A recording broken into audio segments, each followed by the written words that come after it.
Trying to get a chapstick sponsor. That's real.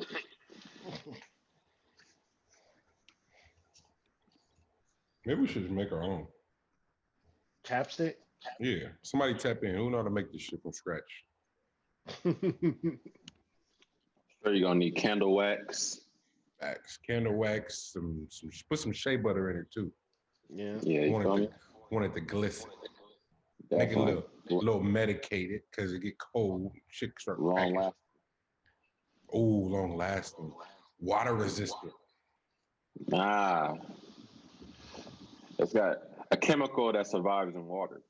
Mm, You Mm. know, like it mm, forms. It forms into its own little mold. not mad at that. Feel me? Only thing that's weird is if it's raining and you walking down the street, your lips are just gonna be all beaded up. You just don't think about that shit. Beating up lips is crazy. Beat them up. It's played with the joy and pain. That's what I've been on all weekend. Just got to hit it like Okay. that too. You got to make the ugly face. See, that's what's wrong with music today. Niggas don't make the ugly face no more. New place don't come out. Everybody just cool. Nigga, if you not making the ugly face, I don't really believe you. Cause niggas don't mean it. They don't mean it. But wait, so there's an argument to that because perhaps they mean it more today. They just too cool to show it. But Mm. but for you to make the ugly face, for you to write "Forever My Lady" and then not really mean it is kind of sick. You gotta admit. Like, come on That's true. now. That's true. Well, see, Not. Go ahead, Lex. niggas ain't writing songs. Somebody brought that in So, there. so there is no feeling. Mm-mm. Got it. That makes sense. Cause if you read off a page, you know what I'm saying. If you're memorizing it, you can't really If put that you emotion. if you memorize it, you don't mean it if you memorized it. That's crazy. Today's episode of the Meet the Brave podcast is powered by Northwest Pizza and Pasta, where if you think pizza is great, wait till you try hands down the best wings in the valley. Nobody, now I mean nobody, does wings like NWP. Order now online for takeout delivery and just makes for a great hospitality food experience. Today's episode of the pod is also powered by the REEF Studios, Black-owned studio in downtown Oakland, powered by myself, Lucas, Jaron, Brian Simmons, Elisha. Shout out to the whole crew. Hit us now on IG at the Reef Studios and DM for all your booking inquiries from podcasts to multi-track and music, audiobooks, you name it, we can do it. Lastly, today's episode is powered by Let's Bubble Productions, where you see it, the video production, the video quality, from our YouTube to our IG to even our Zoom, bringing you the best experiences from our co-host and producer, Alexius Franklin. Tap in now for all visual production to look as great as we do. God damn it. You see it? You see You it. see it? It's the Meet the Brave podcast. I am Monty Draper. I am LG. Lex B-U-B. Man, Ah, welcome welcome. back, fellas. Welcome back, Lex. Hey, thank you. Shout out to Special. Yeah, Yes, yeah, Special held it down. I can't say enough about my love for her, Jeremy. They're just what they've meant to me. It's we've been talking about having feminine energy on the show, not as a means to pander, just because it's people we respect and really want to tap into, and just like not be an all boys club, which is weird.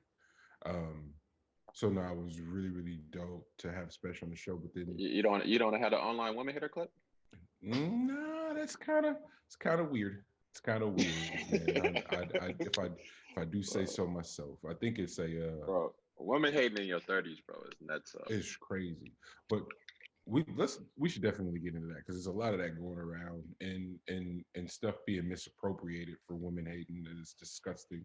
But Spesh, thank you for tapping in. So many people reached out and how great of an episode it was last week. And that's always great too, where you introduce something or someone new to your listenership and they enjoy it and it goes off without a hitch. Lex, you were always missed, but we know you were grinding and working on a big project, man. Is there anything you could talk about from the project? Because we're really excited, and how soon you can kind of announce what's going on. April, I'll be able to announce what's going on. There we go. But April, big announcement. Man, congrats, bro. That's so major. Sure. Yeah. Fellas, how are y'all? I mean, pop culture wise, a lot took place this week, but I think on some personal shit. Interesting week. How was it for you guys? Week was cool. Week was cool. It's been more of like an educational week for me, so I didn't really just studying market shit and kind of looking around at what's thriving, what's not. It's an interesting landscape right now, man. It's interesting because it's a tug of war going on between all these companies. So it's interesting to see what's developing in front of our eyes. So that's kind of what I've been on this week. Okay. I got a hot take. Oh shit! Who started this shit off with a hot take? Hey man, I got a hot take, man. It's gonna be very interesting to see how long Disney can survive, and which is crazy to say with Disney being as large as Disney is. Like Disney has so many tentacles out there, so it's no way for them to go under. But it's fucking like left and right because so many of their things are like physical, like interactive. And it's built off a long history of shit that nobody remembers.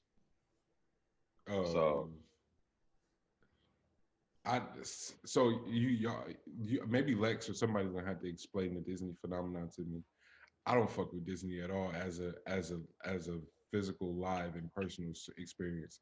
That many people, fam, I already don't do well in lines. Like, I don't know how motherfuckers do it, yo. I've never been. You never? Okay. You wasn't rocking with Disneyland? I hate Disney. Like, it's not a lot of things in life I hate. Like, I don't even like using that word. But for Disneyland, I will use it. Absolutely. Ah man, you wasn't rocking with It's a Small World? It's a Small World? Nah, fam. None of that. Like in 30 languages? So this Space Mountain, like I've done the Disney experience, and it's really, really tight if ain't nobody at the amusement park, but it's always a million motherfuckers there. So I don't know if I ever talked about my head almost being decapitated out on Space Mountain. What? Whoa. Yeah, like they need to put a high requirement on Space Mountain. Cause I did like a nostalgic deal, went through like the old park, like the park with all the theme shit, not the adult version, like all the kiddie shit. But like getting on the Space Mountain, bro, they don't tell you any of that. You got only so much clearance when after you see the abominable snowman. Like after you pass him, you about to go down. They only tell you that you got right there. They got a cutoff on the. Ooh. Well, I spent the entire ride like this, like on the side. See, it's just shit like that. Like, you know what? Politics and all the weird decision making of the last few years has completely killed my trust in putting me, my future kids, or anybody in the hands of some fucking people, man. No, it's not happening. It's not happening. That's real. It's not happening. Which you gotta ask questions. I got a lot of questions. What's Disney's hiring process, nigga? Who is doing the screening? Are y'all doing background checks? Or no? Yep. We ain't going. It ain't for us. They send everybody straight to automated, bro. You ain't speaking to nobody. I want to speak to your manager. We sending money. You're going to the bots. Who's in charge here? The Disney voicemail. Hey. And is it crazy that I've become that? Like I want to speak to your manager. It's me now. That's real. That's an important part of the process. I need to know everything before we go up in there. I need to speak to your manager. Nah, you know it's bad. You know it's bad when they cut the rates on the hotel that's next to the theme park. Oh, they slash rates. Yeah, they never slash that shit. Oh yeah, they're in trouble. If they slash your rates, they're in trouble. That used to be the cash cow of the theme park because it's so fucking far. Like all the hotel and stuff are so far from the actual location. Didn't they let go of like half, like almost all their part-time employees or something like that too? Oh Yeah, I wow. think they're cutting. I forgot how many they're cutting, but they're cutting a grip of employees Yeah. on the physical park. So they, I don't know if there's gonna be a. I'm pretty sure it's a relocation factor going in, but just trying to reopen that, like it's hella money that gets bled out. The more that people aren't going to it. It's really real in the field. I mean, how long do we think this is sustainable? Um, I we were responsible during COVID. We didn't say nothing crazy. I felt like during the recording of the show. Um, However, I'm losing my Patience. Cool. patience. Cool. So it's the word I'm searching for. Is somewhere in that realm. Um, I don't want to go too far with the conspiracies on air. I'll save them for myself. However, I am highly, highly disturbed with the management um, and what and not so much the quarantine, the pandemic, and all that, but what it revealed, right? Like the little amount of information and the misinformation that was able to sort of dictate how we moved just kind of revealed how much the sheep we are for real, for real. And it's not so much the reinforcements from government or government officials or whomever. It's really about those people who walk around searching for a little edge or a little a little status bump and can kind of reinforce these like this ain't real, bro. Like the CDC just came out and mandated fucking face mask on planes and shit. Nigga, we flew. I've been flying all quarantine, the whole pandemic. I've been on a plane and just assumed that you had to wear a mask, and they just mandated that shit a few weeks ago. So what's what for real? And and I also think just how, like, in terms of like what they're able to do with business owners and restaurants and all that, and anywhere to spin has been open this whole time. So I think I just got a lot of questions in terms of like how we're expected to go forth. This nigga just came out and said, "Oh, I got a stimulus of 1,400 that's supposed to get you to the July." Fam, I promise you 2 grand. where the Here you fuck do go. you live? Where the fuck do you live at that 1,400 is gonna do anything for any amount of time, let alone 4 months? Like I can, is my math off? April, May, June, July. Yeah, that's 4 months, fam. Hey And it's man, just, that's because you in California. hey, you show 14 me, months. 14 months might buy people a good like 7 months of rent some locations. G. You tell me where 1,400 buying you any piece of mine at, and then show me so I can go there. Cause That's I'm what, they would California to beat me down, fam. I give up. Nah, that's real. I'm out. Y'all can have this motherfucker for real. This raggedy. California's so raggedy, bro. Yeah, California is raggedy when there ain't nothing to do. Like when there's nothing open, there's no point of California being a state. Man, You know what I'm saying? Like if California's open and it's popping, everybody want to be out here. But when that shit is closed, bro, it take I can do this shit in Idaho. Cali. This is where the show gets away from us as far as like uh male toxicity. California is the pretty girl, the dumb pretty girl. That's what California is. I figured it out. Cali ain't got no substance. You got no substance. Ain't got She no ain't no she ain't got no she mountain. bad. She bad, but ain't nothing to her though. You know what I'm saying? She ain't talking about shit. Ain't talking about nothing at all. Oh man, she just want to talk about shopping and reality shows. Man. sunshine. You Oh know, man. Favorite restaurants, favorite meals to eat. The beach. The That's how celeb she that's how people that knows. ask. That's how people that ask you what your favorite color is.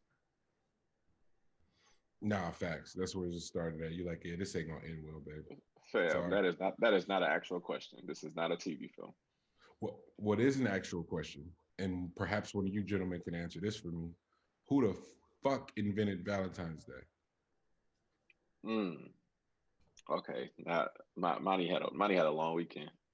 Mm-hmm. Oh, happy Valentine's Day to the lovers out there. My bad. Oh, I should have started with that. To all the lovers. Want to preface that one? Yeah, to all the lovers out there. This one goes out to you. Now, sorry.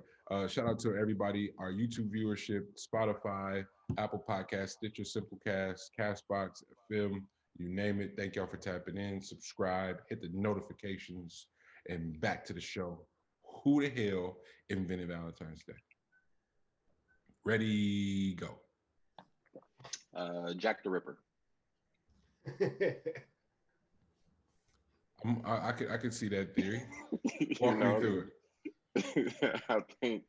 I think only somebody that was that active on the strip could have created this. You know, so I think that was his last little sprinkle. You know, how old is Valentine's Day as the way we know it? Shit, I don't know. How old is any other pagan holiday?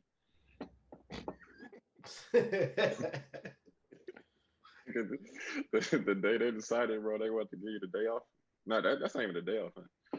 The day they decided they wanted to, put your life through hell for a day. They didn't want to wrap up the entire year into one day. Your entire relationship into one day. But that's what I mean, bro. It's like all these weird sort of like cultural fucking concepts that we just buy into and don't nobody have an answer. You start asking questions and now you angry, man. Fam, I just want to know how. I just want to know why. I want to know where the shit came from. Angry man sucking the fun out of everything. Just participate. And it's like, huh? Nah. We here for participation trophies? Apparently. You want me just to sit here and smile, huh? I am a trophy. Like, damn. Real life. You better not blink. You better not move. Meanwhile, I'm like, what's going on exactly here? Like when Eddie first got to America and the first one. Yes. Fuck you too. Shit, I'm so confused now that I looked it up. I didn't know that Valentine's Day is named after a saint. See what I mean? He was a Catholic priest. Got it. So I don't know what type of love he might have been celebrating. We got if Valentine's Day conceptually can be after. Also, my bad, Monty, but he might be onto something, because what is the international sign of Valentine's Day? That little Cupid baby. Okay, he about to get sick. I already got sick. I threw the alley up. I was waiting for somebody to catch it. Elle was right there. So I got you. Go ahead. No.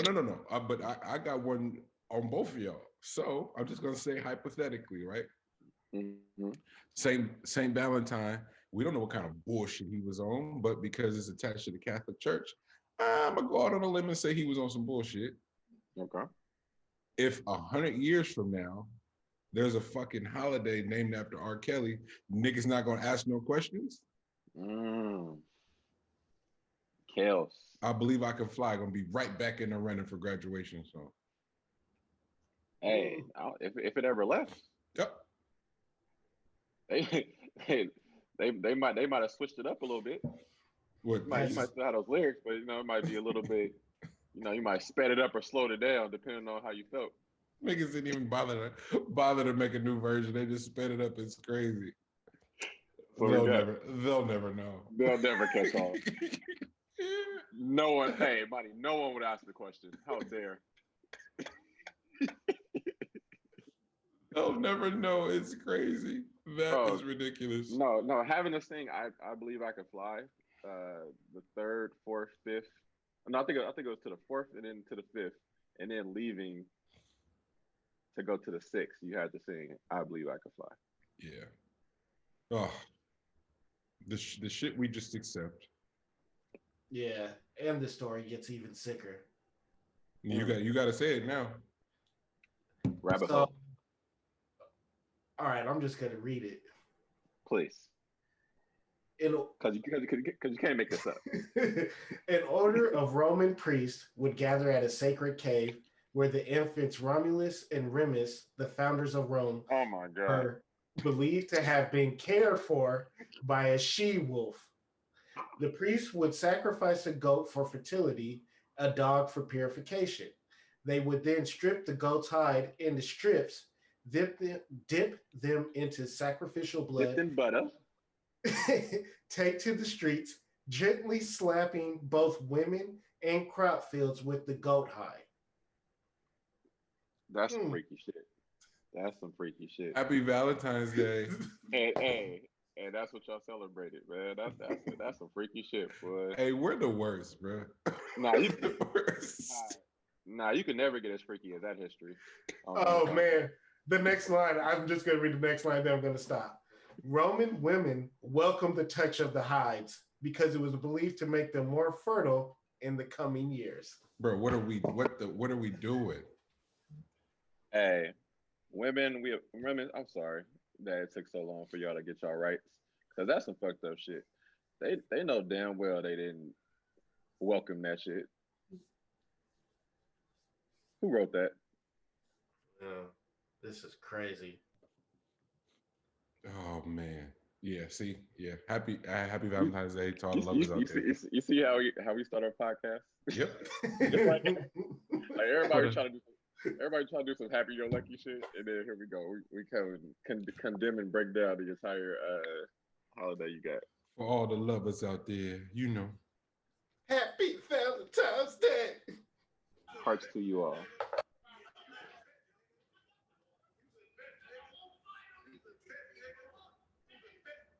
Niggas sending me Tekashi videos. That's hilarious. Make Cupid shoot you if it hasn't already. Man, so I know order of importance of things to me. However, I want to check the tip of the show and see where y'all at. I got a question, man. Hit me. And this isn't a shot whatsoever. This is if it's a question, it's a shot. It's a shot. I want to know. I'm gonna process it as such. All right, I want to know if that video is something that circulates through like the rapper community. Is there like a border commission that has to now break that down? Which one? That's Tekashi and Meek Mill shit. Well, apparently, because shout out Mo Green, my dog. He was sitting there trying to be funny. He goes, "So you rolling with Tekashi? Like, what are you talking about?" And then this nigga took the video and circled the security guard. I was like, "That's definitely you." But it just, y'all not gonna like this, man. Because I every time I talk about bro, it sound like I hate him, but I don't. And I'm not even talking fuck 6ix9ine. I'm talking about Meek. It's just I'm with you. I told Paul that shit last night. Me, it's bro. It's just like sit your ass down somewhere. And now this he feels always find his way into these things. Like this feels like WWF to me. It's like how the fuck are you anywhere remotely close to where Tekashi 6ix9ine is? Oh, he just found me and popped up on my car. Fam, this is not, you not Vince McMahon, my nigga. I know a setup when I see it. For a look, you that thirsty for a look? This shit is crazy. And this the nigga y'all got strippers stripping the dreams and nightmares intro. What the fuck is going on? Outside is nasty right now. Yeah, man. They gotta open up at some point. Niggas ain't getting they fixed. Niggas really need they fix so that people talking about them, bro. Go make some music and sit down. I never been so grateful for Kendrick and Cole and niggas like that. They can just be low. Wow. Man, no, I think it's really just like it's only so many spots to go to as somebody that wants to actively partake in the circuit. No, So like that, they'll usually this is like the same thing as like why niggas will be fucking with the exact same women, like the same circle of women. Exactly. Like y'all frequent the same location. So if there's only a certain amount of things taking place that are allowed to take place, basically, if it's under, if it's over, I don't know where it is as far as the ground goes, but y'all gonna end up frequenting the exact same location. I wouldn't even. There was no part of me that wanted to discuss this, but not on the show at least. But now we have to. The entire run of quarantine, the amount of interviews that I've either done just by myself or with Grand National as a whole, the first part of that conversation oftentimes is, y'all release some music and can't tour. Ain't that kind of crazy? And it's like, nah, fam, this shit ain't none of my music has ever been predicated on fucking being outside or the club being open. But I some niggas we do know that can't release music right now. How about that? Some of your favorite rappers cannot put music out because don't nobody want to hear that shit because they can't be outside. So what that does, Conway was talking about that on the Joe Budden podcast. He was like, nah, this should kind of work for me. Like, because people is at home or they commuting to work or they doing stuff where it allows you to process what's happening. And that's the other part too. If we come out of this shit and you get to see the landscape of the niggas who couldn't win outside of just saying some nut shit and package it in the beat and nobody really tripping off, wait a minute, that nigga just said what? Because if you start to really start to decode all the music that's been out the last decade that's getting played in the club, niggas is drug addicts and niggas is hoes for real. Really go listen to what niggas been partying to. Niggas is fucking drug addicts and niggas is real hoes. And when I say hoe, I mean some suckers. Because they either dry snitching or they talking crazy about women, and that's some hoe shit. Sorry. So it's predicated on the environment a lot more than people thought. Oh, 100%. It's like the environment was creating the vibe, not exactly them creating the vibe. Bro, Meek been releasing music. Nobody want to hear that shit. Because the club's not open. Where the Migos at? They said Culture 3 dropping. Yeah, soon as the world open. They went to the whole. They were standing in their living room listening to Culture 3. Yeah. Try. Well, because I was gonna ask where y'all wanted to take it, but we landed at music on the Meek shit on accident. Let's start there. Judas and the Black Messiah film came out. For as much as the film sort of shook up the world, and we'll talk about the film too, the soundtrack from the time the track listing was dropped kind of caused some conversation, and we'll get to the tracks that obviously everybody wants to talk about. But first, I want to salute my bro White Dave, Richmond's finest, for being not only getting a record on there, but I texted him yesterday. I DM'd him yesterday, or day before. Excuse me. I DM'd him the day before, and I go, all hype removed. You got the hardest song on there, and I stand by that shit. Like the rest of the soundtrack is flawless. Nip and Hove did their thing, but the White Dave record to me is, and that's no bias. It's not because nigga from here. No. All hype removed is the hardest joint on the album. So salute White Dave, my bro, for just and let's try to be delicate about not fuck that. Let's say what we want to say. There we go. Because G, you probably didn't hear it, but when the pod first started, I was doing the interviews and I had Javit on the show, and I've known Javit since I was fucking 12, so he's always been a freak athlete. Like we'd have to run before practice, whatever, and it felt like that nigga never got tired, and I swear he could just do shit as an athlete that no one could do. And I'm like, oh, he's phenomenal. So then we get into high school and he goes to Salesian and plays football. Now, the difference at that time for league to league, the BSAL as a as a as a basketball league was crazy, but as a football, not so much. And so what in the ACCAL, what the cats at my school were saying, the football players, because that was that league as a football league was crazy with Berkeley and Pinot, like it was crazy. Right. So they would always go, man, Javed ain't playing against nobody. He wouldn't do that over here. And I'm like, fam, that's not how that worked for real, but okay. And so fast forward to when I'm doing the show, I get Javed on the show, and I there was a part of me that always wondered if people were aware of certain narratives about them. And I feel like the best motherfuckers are.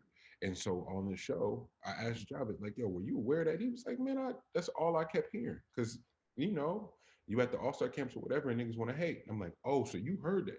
He's like, yeah, and it fueled me to turn up on niggas every time I got a chance to. Talking that I ain't playing nobody shit. Every time you in front of me, I'm a dog you. And that's what he did. Right. I asked Kuya from HBK the same thing. It was like, yo, man, they ain't really from Richmond. It's like, fam, we were aware of all that and proceeded to just make the best music. I'm like, damn, niggas really be aware of the narrative. And so what I don't like about us is that we don't endorse nepotism. We actually do the opposite. And so and I don't, and this may not even be a narrative for Dave, but it has come up when I'm in the rooms and I have to, and I not that I have to defend it. I just want to have a different conversation around nepotism. Um, the Kugler family as a whole, but what Ryan has been able to accomplish, and for as talented as a thinker that he is, nigga, that of course there's some part of that shit that if it ain't genetic, it's a culture thing. So if they raise in the same household, you don't think the brother is just as fucking talented? And so whenever the conversations come up in and around black nepotism, it always rubs me the wrong way, where somebody has a platform, somebody has access, and they go, I'm bringing my, I'm giving my brother or my sibling or my cousin a chance, and the rest is on them. And Right. ain't no holding other hands like it's gonna be this. No, no, no, no, no, no, no. Don't ever get it fucked up. White Dave steps up to the plate and knocks that shit out the park every time he gets an opportunity. And that's why that nigga is one of the best song makers to me. So salute to bro for being on the soundtrack and showing the fuck out the way you're supposed to do when somebody opens the door for you, because we don't hold the door open for niggas. How about that? You hold the door open for somebody and they show the fuck out. That's what it was supposed. That's what you were supposed to do. And I love to see that shit. I hope that we see more of it. I hope that people who do get their chances are encouraged to reach. It's not even reach back. It's a reach to the side of you and pull the motherfuckers that are going to step up to the plate, deliver, and then finesse that the rest of the way. Like they don't need you to hold their hand. They just need you to hold the door. Hold up, nigga, come open it back up. I got the rest from here. And I just love to see that. So I wanted to salute them personally for that. And now we can get to what everyone's talking about in regards to the Nip and Hove feature that we've all been waiting for. And if you hear sarcasm in my voice, it's intentional. I was wondering, like, is that what like is that what we've all been waiting for? Nah, it was good. It was good. Phenomenal. Salute Hit Boy. The posthumous. Hit Boy did that song? Yes. He did that record? Yeah, Hit Boy, and most of that soundtrack is Hit Boy. For the good part of it is him. Oh, okay. Yeah, I know he's on a few of them, so I didn't know. Most of that is him.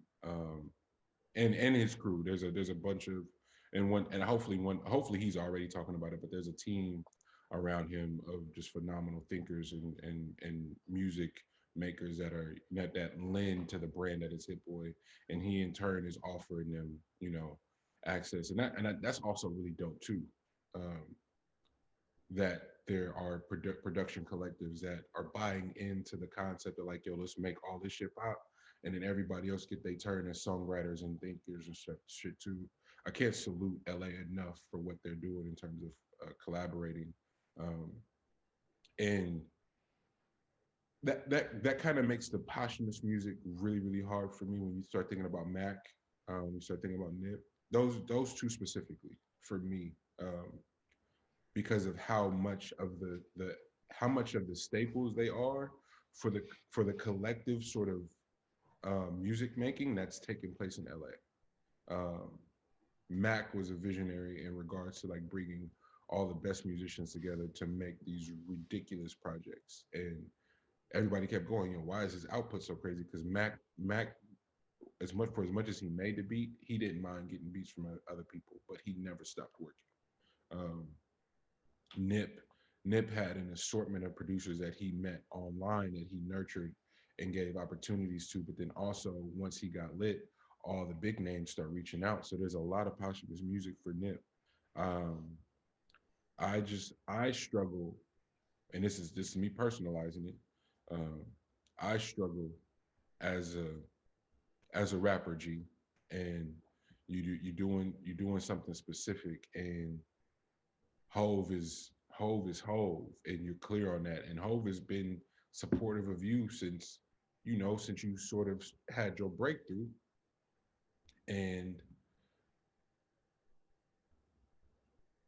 what it all boils down to is like the way Nip is celebrated and loved and all that shit. Is just he's not here. Mm.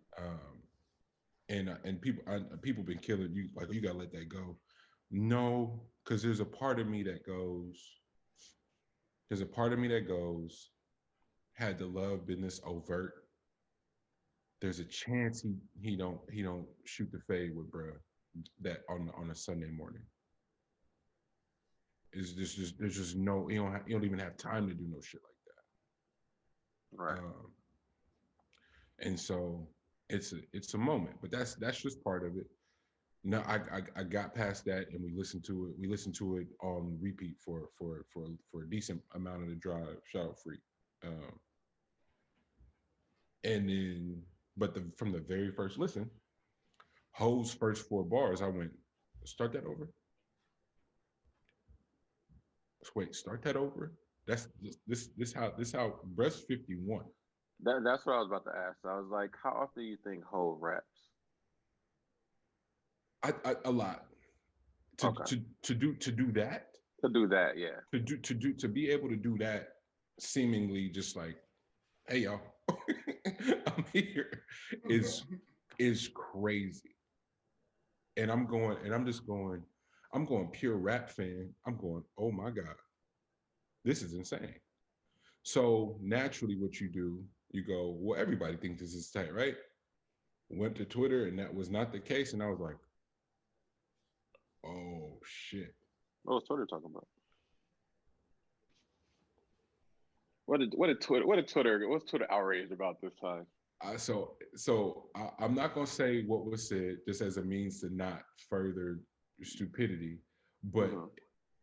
I it was so ridiculous. I had to say, oh, this is where niggas come to literally say anything.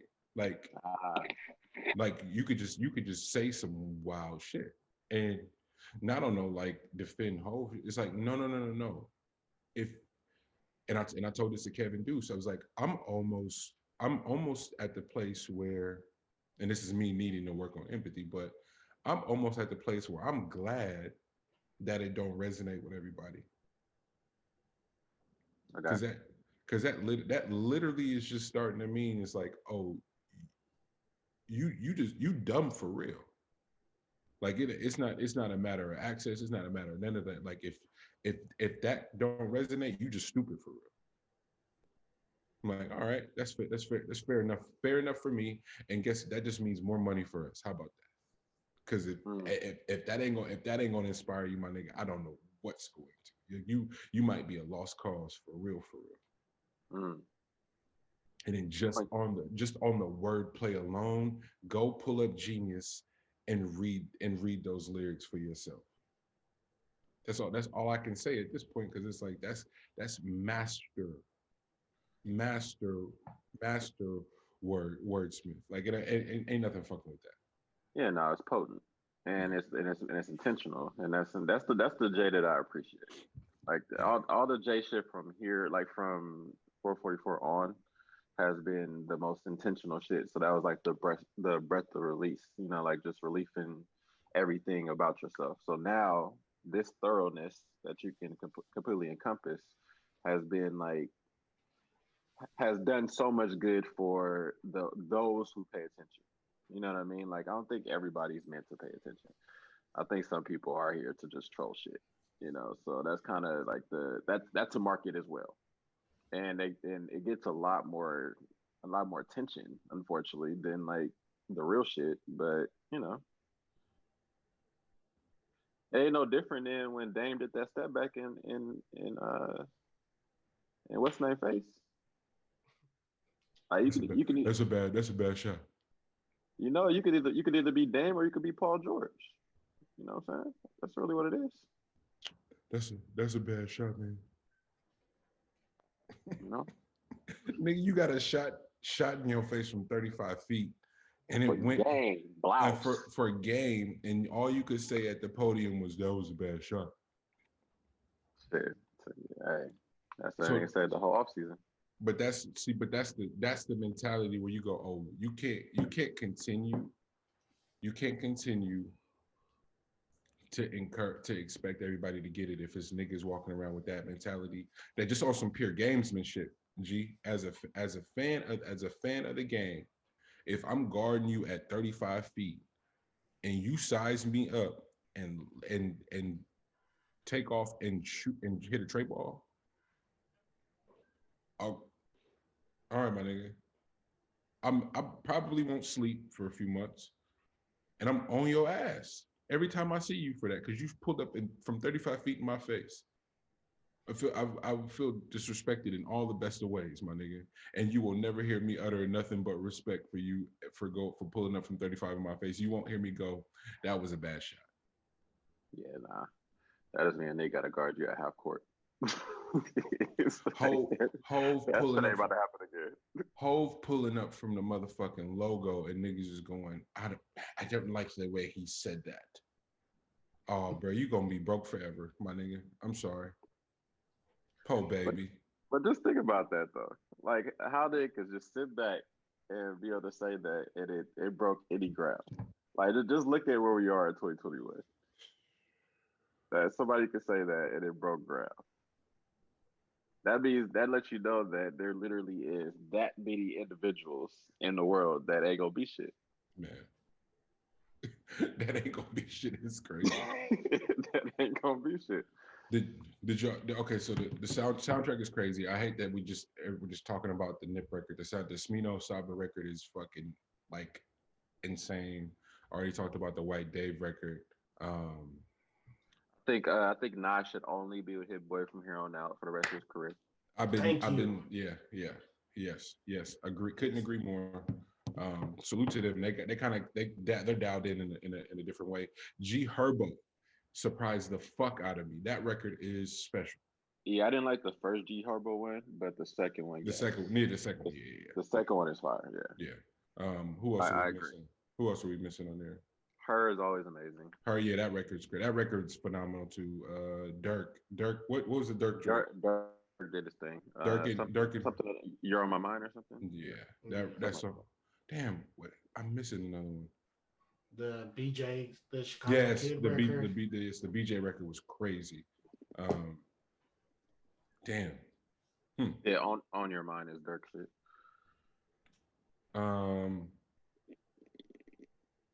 Sirs Teach Me, that shit was yes. Oh, yeah. I just really, really proud of everybody that stepped up, showed out, and made really great music. Iman Europe released LA Love Child yesterday too, an incredible body of work.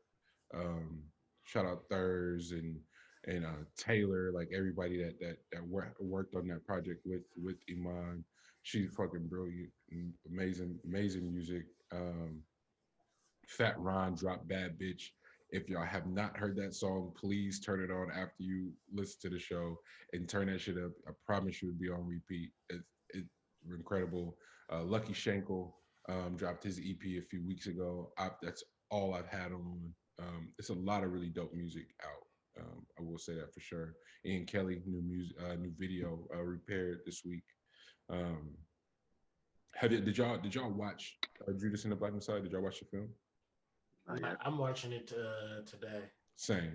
Okay, we'll talk about it and let everybody get their hot takes out. What I will say in regards to the film is I am kind of saddened that not very many people knew the Fred Hampton story. I'm seeing a lot of that, and I'm just like, damn, man, and back to the whole point. I'm starting to really get a good grasp on why we demonize wealth and why we don't really understand the importance of economic independence as far as Black folks are concerned. When you start to see that something as important to our history as it pertains to Western civilization, people aren't aware of the Fred Hampton story at all. Like some folks hadn't even heard his name, let alone knew the nuance of him, the movement in Chicago, and what the feds did. And it's like that fuck 12 shit is coming from a real genuine place. Like us not fucking with law enforcement is not because it sound cool. So I was a little saddened by that, and to be honest, part of my hesitation in and around the film is knowing the story and just like the trauma. But Ryan is such a brilliant storyteller.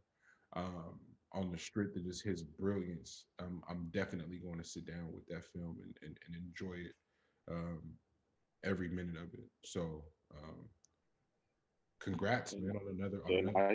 He puts a lot in the project, so it's gonna be impressive for sure. And the cast is dope. So and was able to parlay that into a crazy deal too. Lex, did you see Ryan's deal you got? Yes. Yeah. And motivation. Hella encouraging. Speaking of deals, G. Speaking of deals, before we get to that, I need also another thing with the 12 thing is just be careful in Oakland, man. Be careful in Oakland because there's a war on hand where the police ain't doing shit, bro. So just be careful because they're mad about their budget situation. So yeah. They're turning blind eye to actual crime right now. So everybody just be cognizant of that.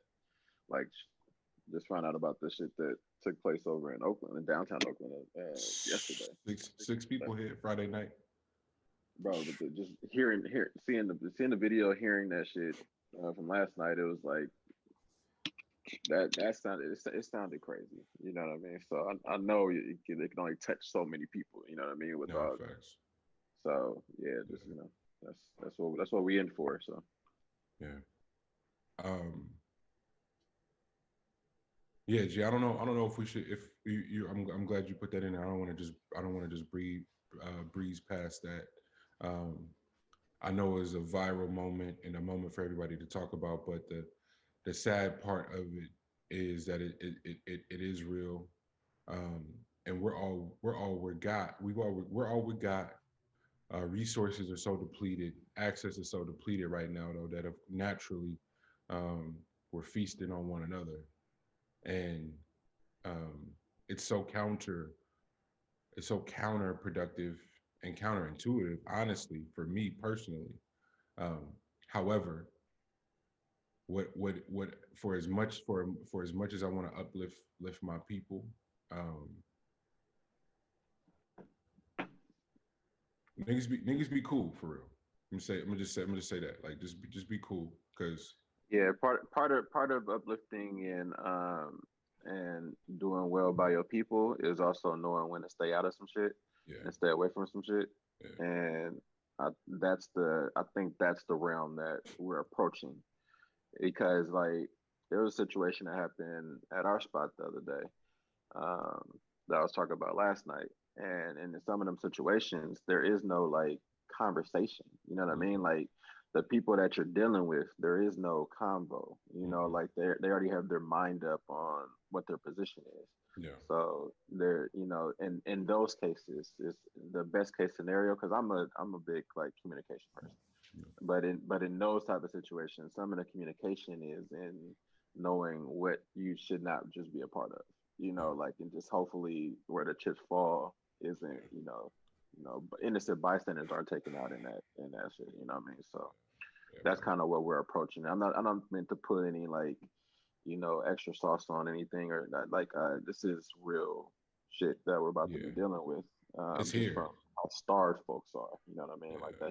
that shit is upon us, and there isn't, that whole battle of wits and like who deserves what, and like you about to see some real assholeness because with all that, you know fragile egos and protect and serve type bullshit. Yeah. You about to really see like what they was really made of. You know what I'm saying? And Facts. that's unfortunate in Oakland at least. Because Facts. Oakland don't deserve that at this point.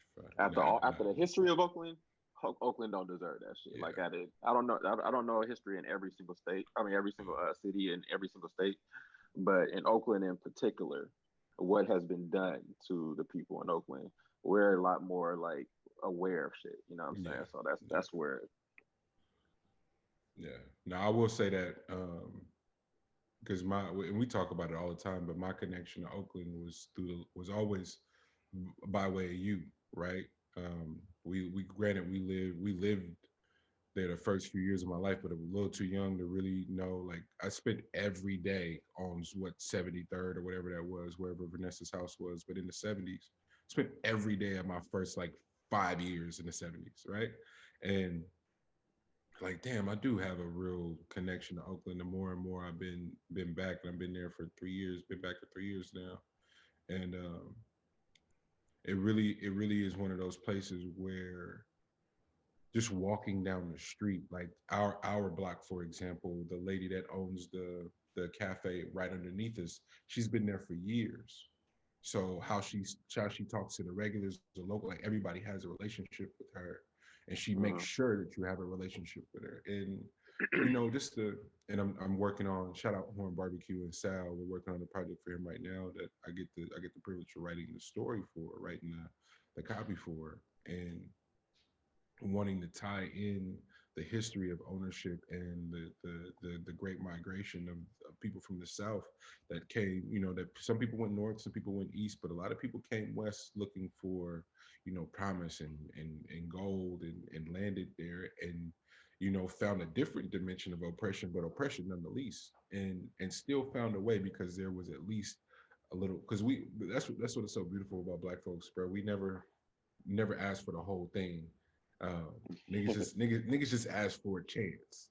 So you Right. say it. So you telling me there's a chance, and you get a chance, and you're able to build. Um, you're able to build an economy, and it's not easy to do. And Black folks have done it over and over and over and over again. And you've seen it even in the pandemic, just all this great ingenuity, and part of it is pray or be preyed upon, and that's what we're seeing right now.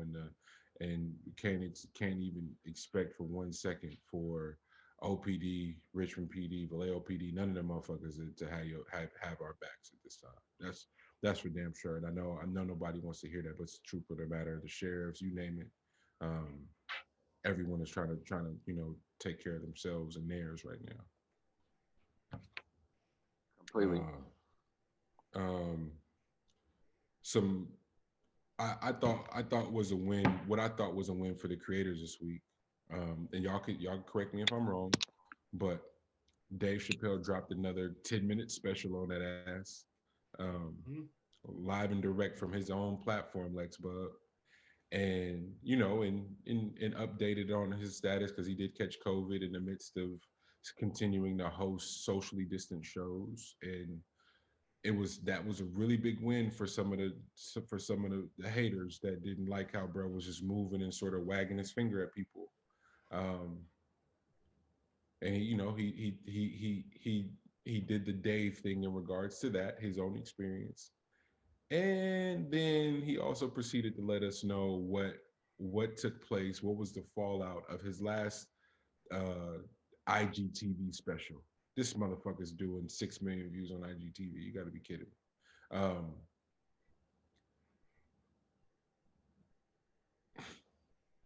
I'll say how I feel, but I want to hear from the two of you. How did y'all feel hearing Dave say that he got, not only did he get his name back, his likeness back, he got his show back, he got his IP back, and got some cash. The greatest, man. The greatest that some people are just great as far as like if you just look at the timeline of what Dave did. So this goes back to leaving the show. So that's what was that, 13, 14 years? With Yeah. a 12-year hiatus of like there being no semblance of Dave. You'll see a pop up every once in a while after being gone for a few years. You know what I'm saying? So like there's the timeline of what all the way to what coming to this moment. Like people can probably just like surmise it to just this moment, that 10-minute piece or whatever, but up to that moment, hey, it's mastery on betting on yourself, and sticking to like what your values are no matter what. You know what I mean? Like and also we can't undermine how great of a storyteller Dave is. Because if he wasn't so good at storytelling, then there's no fucking way that he was gonna get what he just got. Yeah. Like he has an amazing way of connecting to individuals in his crowds, which then goes out, when he shoots these videos, it's connecting to even more people. But it's something that it touches the individual, the little man, I guess, against the machine. Like he touches that chord, and was effective. Like I didn't know if it was gonna work. I couldn't say that I couldn't guarantee that it would work, because you know how networks are, but strong on that shit. So impressive. Bub, as a creative, what'd you feel? What was his quote? Cowards rejoice when a hero falls. Mm. That alone, I was like Elle said, his ability to tell stories, it's like untouched. Yeah. Like it's like it was Elle that said he's past being a stand-up comedian now. Mm. Like if it was like back in the 1800s with kings and knights, he would be the dude that, the king calls up and he just tells these huge ultimate stories. Then the king just gives him half of his gold and he leaves town.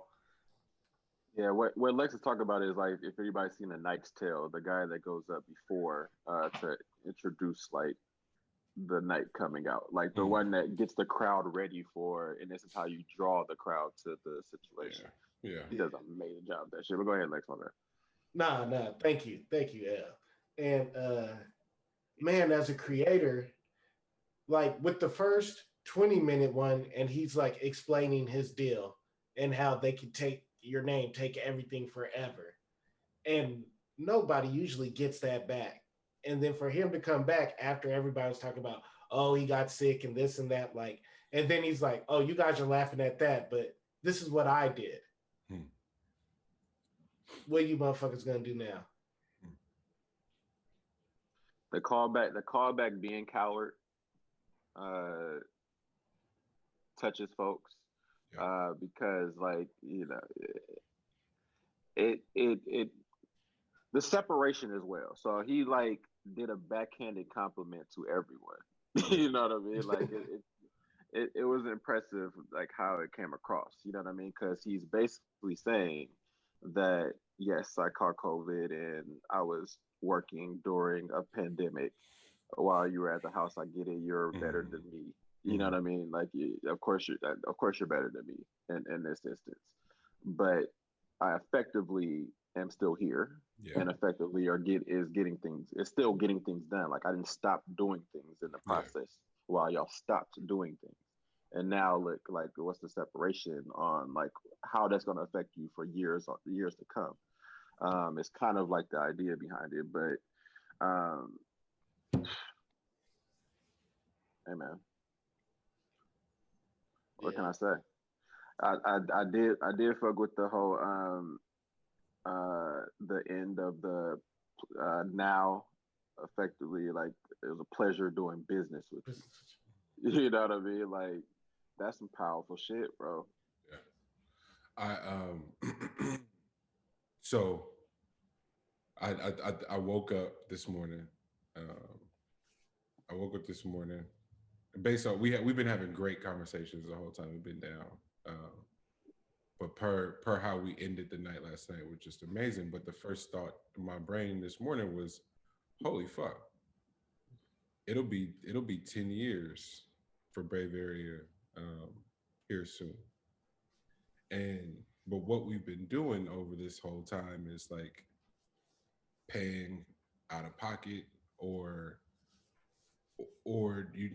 taking losses on a lot of things that we put together. And just for clarity's sake, what's going to happen? Because I'm telling everybody who listens to the show, and what's going to happen is one day everything's gonna work, and niggas are gonna go, "Oh, that shit was overnight," and I'm gonna go, no. we're at almost 150 episodes of a podcast that niggas nobody's getting paid for.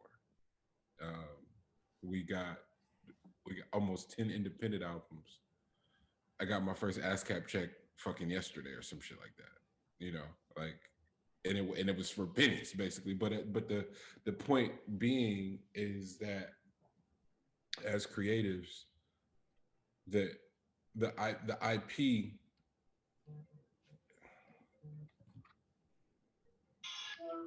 Hey, Coach. You see, you do call on purpose for the podcast. Say hi to the guys.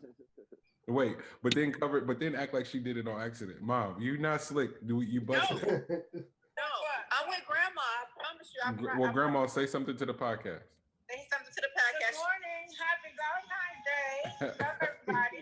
Love you, G. Love. All right, we're going back to have church service. Wait, y'all having church service at home? Yeah, we're watching church service. Revival got it going on in worship. Amani, Haji. your mom came to bless me, but she scared me first. I heard the front door opening, and I'm in the bed, right? You thought somebody was breaking in the joint? Yes. So I'm gonna get a security system today. She watched Friday After Next and thought it was Ricky Smiley. Okay, love you. Like, bye. Bye. Oh man. I love them.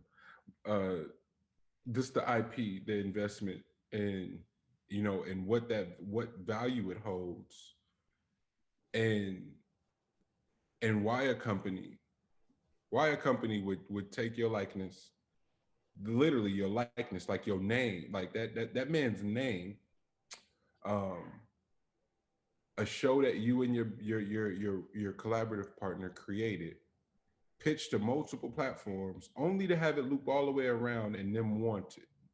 The same companies you pitched to. And this is a conversation I've been having for fucking almost a decade, you guys. To where I walked into meetings, played particular records, for them to go, that ain't it. For us to independently release the record, to run into them same motherfuckers I played that record, them to go, yo, that's that shit. It's like, fam, I played you that shit 6 months ago.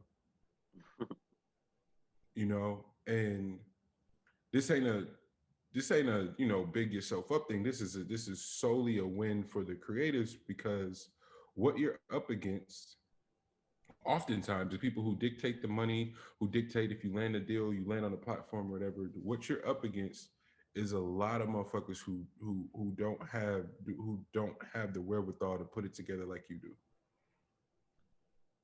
I'm on the verge of carving out a whole brand new fucking position that ain't never been done before. Just on the simple fact that I can fucking complete a project, G. No more, no less. We could need the lead a subjective shit to the motherfuckers who got time to sit online and debate what's good or not. But I'm the nigga who can start something and finish it. And that alone puts me in a unique class. Now, get to it being dope every time you put something together. Now you saying something. And when somebody as brilliant and who literally is moving in the spirit of like, I love this shit, but I also come from something that's rich and potent that I want to share with the world because they never experienced it before. I resonate with that so heavy because a lot of times when people are going, it's like, yo, man, you look like you having fun. Like, nigga, I be with my day ones for real. Like my best friends I'm blood related to. How many motherfuckers can say that? The niggas who inspire me the most, I share blood with. Me and this nigga freak took baths together, fam. Like, what are we doing? Who can beat that?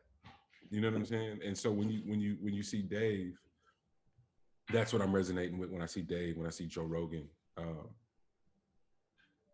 You see some real ones winning. You know what I'm saying? And salute to Dave because that's a really big fight. People have been calling him crazy. He walked away. He walked away from 40 million, y'all. How many of us could do that and bet on ourselves and bet on just your principle and knowing better? And he said it. He's like, nigga, I was down. You know how crazy everybody looking at you for walking away from 40 million? And I fuck the fans. I'm talking about your family and your friends. And the people that were dependent upon you to earn are looking at you like you done lost your fucking mind. You done ruined it for everybody. You going, nah, I know better. I know better. I know better. I just need a lifeline, but I know better. I need a lifeline, but I know better. I need a lifeline, but I know better. You know, it is a truly encouragement for the creatives to keep going. I don't know where somebody need to hear this shit. If you are on the verge of quitting, but you know you sitting on some shit and you know this shit was meant for you, there's something or someone out there that can get you a lifeline to the next thing until you have your moment where you go and it was a pleasure doing business with you, for real. That shit moved me, bro. I watched it a few times just because, like specifically where I'm at right now. Like I talk about it on the show all the time from the podcast. The podcast this is 144. The pod is at 144. Grand National Radio is at episode 20. Solo albums, I'm at 4, I think. And then the collaborative albums is another 5. So I'm approaching to like the amount of IP that's just been run through the system that is fucking Monty Draper, bro, is getting ridiculous. In the best of ways, but holding on as a means to not be holed out, not to have my likeness taken because of what this is because of what Dave sacrificed. This is because of what Dame Hove and Biggs did. This is watching Ye post his fucking contract and piss on his Grammys. Like, nigga, I could have been signed one of them deals. It's all kind of street niggas going, hey man, we give you this, that, but we want all your publishing. You won't starve. You better get a chain. You better get a car. You better get some fly shit, but you will own you. I could have signed that shit back in literally 2011. Could have did that. So it's a fight, but it's a fight worth having, especially when you see real niggas win for real. So that was dope. Another real nigga that won that I'ma take credit for. I don't know about y'all. This nigga Trump beat the case, man. Teflon Don. Teflon motherfucking Don. Teflon. Bro. The cold part is like I accidentally stumbled across the closing statement from was it sick? What? Bro, like, I was watching college basketball, but I left the TV on and I went to Target. I came back and they switched it over to the case because they were doing a closing statement. Bro, I swear I am not in the same universe with these guys because of what this bro was saying. I'm trying to tell you. Like, I don't know who he was talking to, but bro, it was the simplest childlike proposal to everyone on why he should not be impeached. Hey man, if you gonna make me be here, we're gonna do it for the sake of doing it. But come on, man. and that was the approach. I was looking. I was like, bro, this is a lawyer. Gee, like, bro, his whole defense team quit a week before closing statements. Okay, so that makes a lot more sense to me now. Nigga, that was the janitor they brought in there to do that shit. Okay, that makes sense to me now, bro. See, I missed that part. I wasn't there for that part. But how dope are you? Because they say they quit. I guarantee you, Trump fired them niggas because they was like, oh, hey, we just gonna take the plea deal. He like, I ain't taking no deal, man. I'm Teflon Don. Nigga, I just ran the country for 4 years from a fucking reality show. You think I'm taking a deal? Y'all got me fucked up. He fired all them niggas. You know how much of a gangster you got to be to fire your defense team a week before closing statements? I haven't taken a real loss in my entire life. Like, since I was born, I haven't taken a real loss. And I'm not gonna start. I lost a lot of shit. But I ain't taking no loss. And I'm not gonna start today. You feel me? You got me fucked up. And I'm not gonna start today. You feel me? Like, it's the most unfunny joke that you can possibly tell on what the fuck this thing was. Yeah. Like, it's a joke. It's not funny at all, but it's a fucking joke. Yeah. You know? Like, and that's how you treated it. Yeah. You know? So yeah. The cold part is just that this is a mirror. It continues to be mirror moments. It's like, it was your own people that stormed y'all. You know what I mean? Like, I hate that it was fucking that some of our folks was in there. Like, I hate AOC had to deal with the fuck she had to deal with. Like, you know what I'm saying? Yeah. And a lot of other folks that was in there that, you know, they wanted, of course. But so it makes it so that their lives are unsafe around, well, they already do this, but now it's even more unsafe around their quote unquote peers. But, you know. Well, Lex asks to that, G. Lex asks a really great question. Is it more about race or about politics? Oh, race all day. Okay. Yeah, race all day. Mm-hmm. Like, you can't have one without the other. You can't have one without the other. Hey. Oh man, race and politics, man. Nah, but real life, man. Like, you can't have it because race is like tethered into the fucking landscape of America. So it's kind of hard to have it without it, because the first thing that comes up, like, how many times has race been a part of the topic for politics?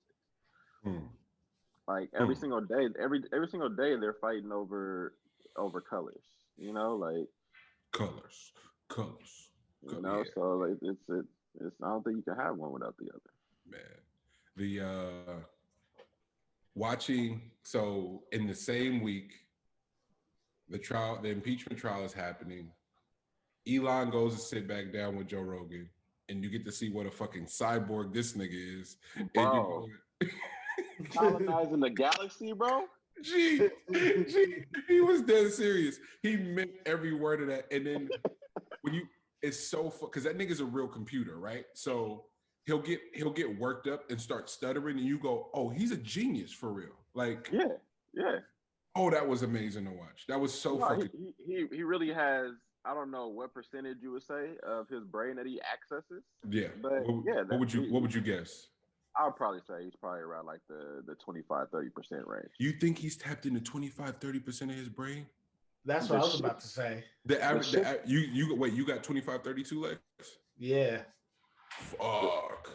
The shit that Elon is right there before you start being able to move shit with your mind. No, real shit. Real shit. when he start He probably computing, got that in the next 10 years, probably. when he start computing, like what they needed to officially like, all right, yo, if motherfuckers get stuck on Mars, we got to be able to provide everything for them. He's doing math to account for that shit. Like people getting there and being stuck and having to provide for a lifetime. Have you guys heard about how he works? No. Bruh said that he only works on a project for 6 minutes and then goes to the next project. That's awesome.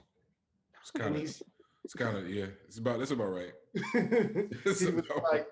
He said 6 minutes is enough time where you're doing something, but the minute you hit a roadblock, you just leave it alone, go to the next thing. And then by the time you get back to that thing, that roadblock should be answered. Efficiency at its all-time highest. Ain't got time for no roadblock. Gee, what game is he playing? Because he's not operating in this stratosphere. He's doing some whole other shit, bro. Nah, but then it's also hilarious because given that he's a computer, he's learned he's AI. Like he's probably the first AI that we created. Yeah. And then he fucking learned human beings and knows like, oh, so y'all are emotionally driven. So let me just give y'all a few things. Yeah. Like I'm going to make whatever crypto as my thing, and y'all gonna go all buy that. So perfect. And then like he did the whole thing with the fake cryptocurrency. Mm-hmm. And then like had the whole everybody that's like religious about cryptocurrency was like he's about to lose his crypto card and blah blah blah. And the next 3 days makes all y'all forget about that shit by putting his company's bank behind the Bitcoin. Dog, they what everyone keeps forgetting about shifters like that. Niggas not playing by the same rules, bro. You keep thinking this shit should apply. Like it's sick to compare the two, but even with watching the Trump shit, it was really niggas walking around here going, yo, fam about to get impeached. And I'm like, bro, that's not how that works.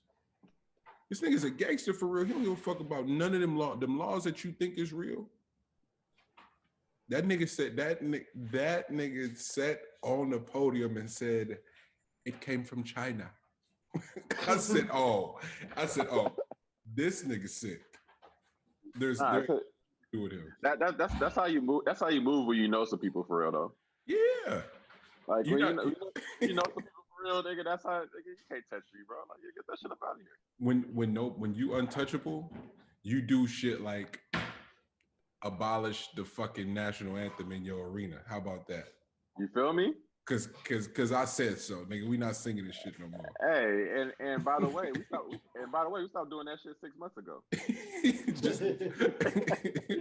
we just put it out there. Shout out, hey, Mark Cuban is a gangster. That's my nigga too. Like I just Mark Cuban going for his run at some point. No, I'm not mad at it either. He got my vote. Oh man.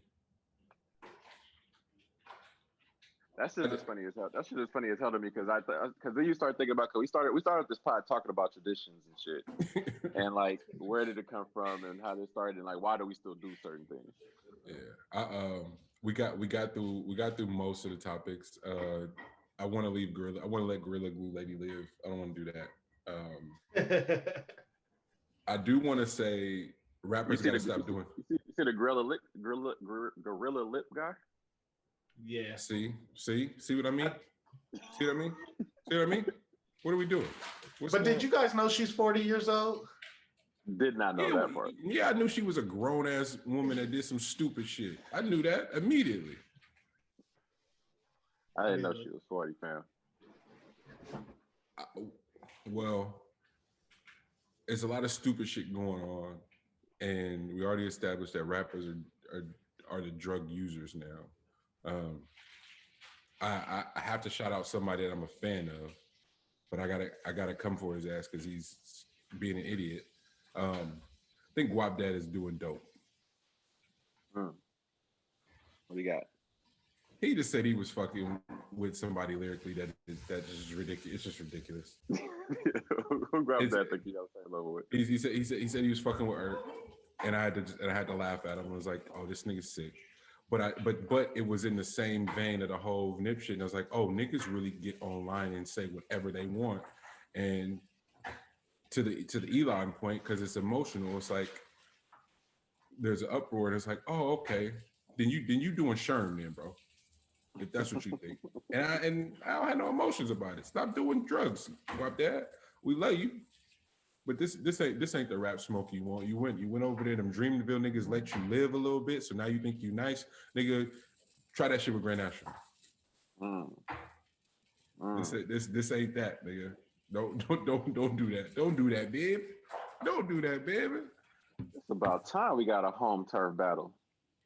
Feel me? That's what we want to do. We're smacked at.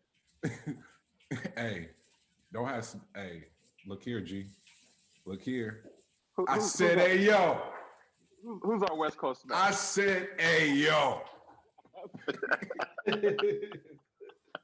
Buddy, you have to start off that way. I said that. And the do-rag coming out every battle. And the Dewey coming out every battle. I think you should have a different style of the Dewey each round that start. Oh yeah, tie it on the side. Yeah, like just when I'm getting sick. When I'm getting sick, I tie it on the side. It's a wrap. The sicker you get, bro. the reflections in the do-rag. Oh man, I appreciate y'all brothers for the speed round of the pod today. We got to get out of here. Shout out to Dame too. Shout out to you for doing that. Popping that question, man. Shout out to you, bro. Oh man, definitely shout out Dame and Raquel. That's a real one, man. That's good shit. Yeah, so salute Dusko and everything they got building over there. The relaunch, he did it on the relaunch of Dame Dash Studios too. That was awesome, man. So salute to them. Lex Bub, did you have anything else? Just real quick, shout out to Sid. Birthday on Friday. She turned 7. Sid, big 7. So that's Sid's about to be. You got a 7-year-old, bro. Jesus. I know. Crazy. Yeah. And Sid already using 30% of her brain too. So I'm just gonna put that out there. that she's so smart. That shit is ridiculous. Yeah. It's scary. G, you got anything? No, nothing of importance. So just we ain't gonna talk about it. No point talking about Justin. Get it off, bro. You might as well get it off. Ain't no point talking about Justin. I just don't get people that become apologetic about shit that they did hella years ago. Like I don't understand shit. Yeah, let's not do it. That's right. Right. There's no point of that. I did want to have like at some point a relationship talk on I want to sit down with all the couples that sat down and watched Malcolm and Marie. They watch it together. And see how many was still here. Somebody was triggered watching it, huh? Ah, man. Now you ain't got nothing to say. That's crazy. She ignored me too. All right, bet. We gonna sign off because he act like he can't hear this morning. Nothing. It's all right. It's good. It's good. All right, I love y'all, man. All right, y'all. All right. Yeah, love.